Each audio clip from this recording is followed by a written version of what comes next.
akan menjelaskan tentang tenaga endogen bumi, tenaga tektonisme. Jadi, tektonisme adalah tenaga dari dalam bumi yang membentuk lipatan, patahan, dan dislokasi. Lipatan itu bahasa Inggrisnya fault, patahan fault. Kalau dislokasi itu perubahan letak lapisan batuan kulit bumi. Jadi, kita langsung praktek tentang lipatan. Jadi, sebelumnya artinya lipatan adalah bentuk yang dihasilkan oleh gerak horizontal dan vertikal bumi dengan kekuatan yang sama menuju satu arah. Nah, lipatan ini dibagi menjadi tiga. 1. Lipatan tegak. 2. Lipatan miring. 3. Lipatan rebah. Untuk lipatan tegak, jadi ada tekanan yang sama dari sisi kanan dan sisi kiri.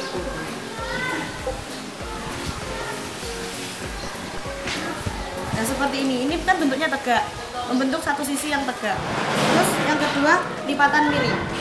Kalau lipatan miring ini salah satu sisi tekanannya lebih kuat dari sisi yang lain. Jadi ini agak condong-condong ke sini. Yang ketiga, lipatan rebah.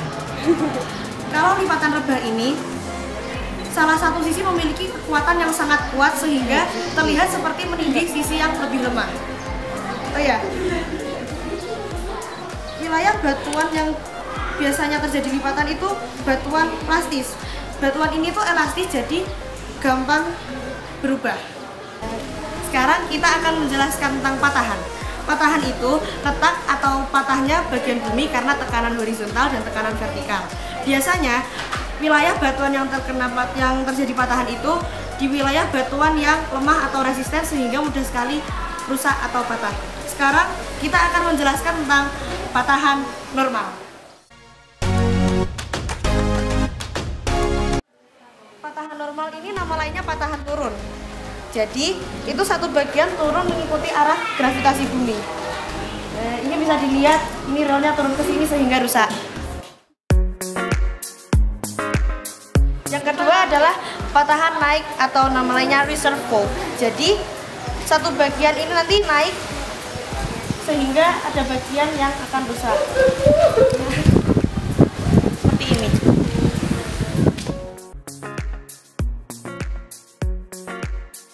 Yang terakhir adalah strip fault. Arah patahannya nanti berlawanan.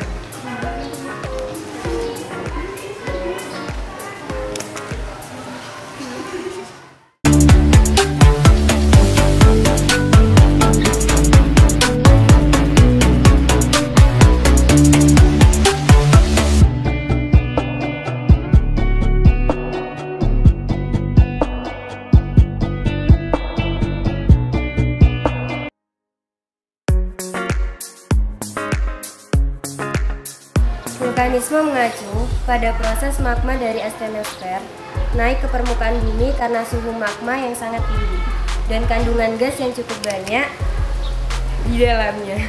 Berdasarkan tempat pembekuannya, magma dibagi menjadi intrusi magma dan ekstrusi magma. Salah satu akibat vulkanisme adalah gunung api yang berbentuk kerucut.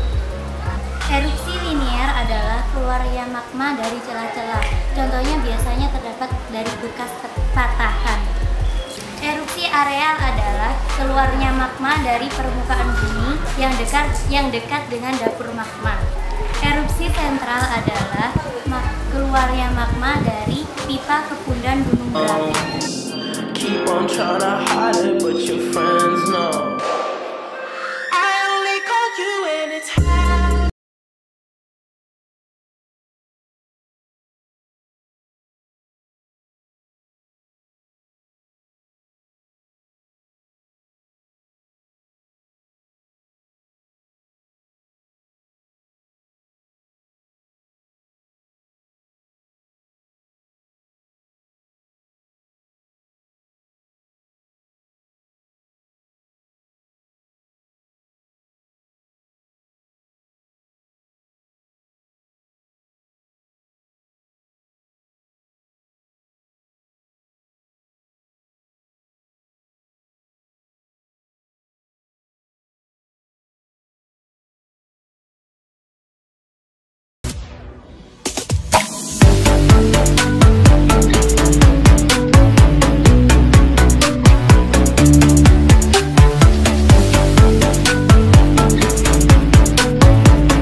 mendengar tentang bencana gempa bumi.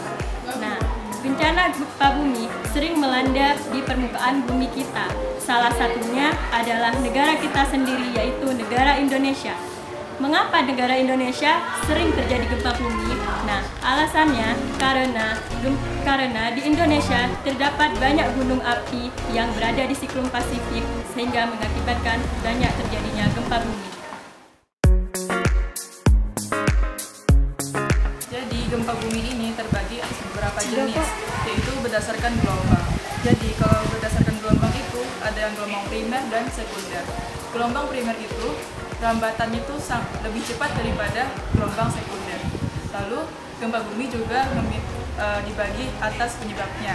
Yang pertama yaitu gempa bumi tektonik. Itu dikarenakan pergeseran lempeng bumi.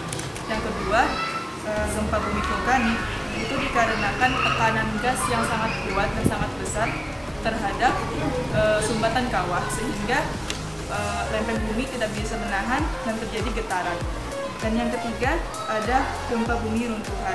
Gempa bumi runtuhan itu dikarenakan oleh terowongan atau lubang yang runtuh atau ambruk. Nah, yang keempat itu ada gempa bumi tumbukan. Itu dikarenakan meteor atau asteroid yang sampai kepada bumi sehingga menyebabkan getaran. Dan yang kelima itu ada gempa bumi buatan.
Itu rasanya